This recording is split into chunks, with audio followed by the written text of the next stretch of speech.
ভারতের লোক এক জায়গায় থাকবে, পাকিস্তানের লোক এক জায়গায় থাকবে, সৌদির লোক এক জায়গায় থাকবে, বাংলাদেশের লোক এক জায়গায় থাকবে। জি না, দলটা হবে আমলের উপরে। কেমন? সারা পৃথিবীর যত কাফের আছে তাদের দল একটা হবে, সারা পৃথিবীর যত মুশরিক আছে তাদের দল আলাদা হবে, জালেমের দল আলাদা হবে, ফাসেকের দল আলাদা হবে, মুনাফিকের দল আলাদা হবে, মুমিনের দল আলাদা হবে, মুত্তাকির দল আলাদা হবে, সালেহিনের দল আলাদা হবে, শহীদের দল আলাদা হবে, আলিমের দল আলাদা হবে, হাফিজের দল আলাদা হবে।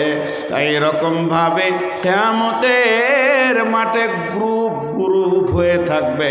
আল্লাহ সূরা নাবাতে বলছেন, ওয়া নুফিকা ফিস-সূরি ফাতাতুনা আফওয়াজা।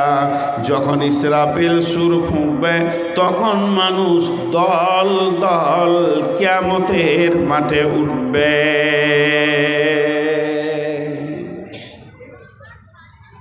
দলটা বোঝা গেল। আমার বক্তব্য শেষ টেনে দিলাম। এবার মেন আয়াত যেটা পড়েছি সেখানে পৌঁছে যাচ্ছি।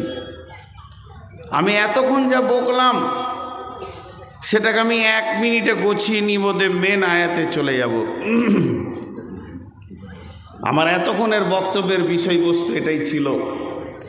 যে জায়গায় আছি এর নাম দুনিয়া, ধীর গতিতে আগাতে রয়েছি কিয়ামতের দিকে। একদিন কিয়ামত হবে, সেদিন মানুষ দল দল দল দল উঠবে। উপস্থাপনা শেষ। আজকে বক্তব্যের বিষয় হচ্ছে মুমিন। আজকে বক্তব্যের বিষয় হচ্ছে মুমিন। সকলে মহব্বতের সঙ্গে একবার বলি, আজকে বক্তব্যের বিষয় কি? মুমিন। তাহলে মুমিনের একটা দল আলাদা হবে,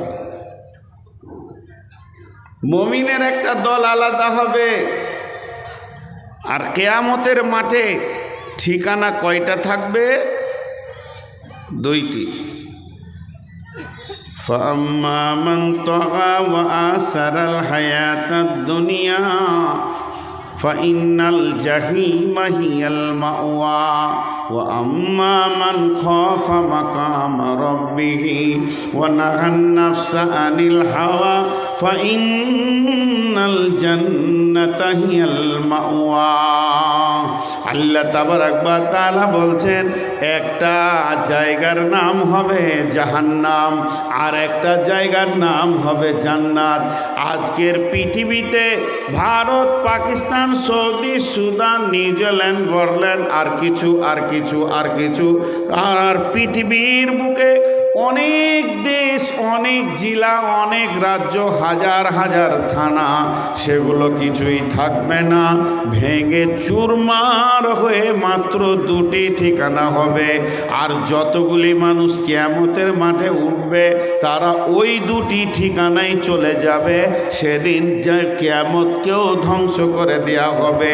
কিয়ামত একদিন শুরু হবে, কিয়ামত একদিন শেষ হবে। কবর একদিন শুরু হয়েছে, একদিন কবর শেষ হয়ে যাবে। সব জগতের শুরু আছে, শেষ আছে। জান্নাত আর জাহান্নামের জগতের শুরু আছে, শেষ নাই। অতএব বন্ধুরে, একদিন কিয়ামতে একজনকে দিয়ে বিচার শুরু হবে, একদিন বিচার শেষ হয়ে যাবে। আর আপনার কিনা আরশ থাকবে না, আর আল্লাহ সিংহাসন থাকবে না, নেকি বদি ওজন করা হবে না, দাড়ি পাল্লা থাকবে না, ফুলসেরা থাকবে না, ডান হাতে বাঁ হাতে সার্টিফিকেট দেওয়া হবে না। কিয়ামতকে গুটিয়ে শেষ করে দিয়ে 2খানা ঠিক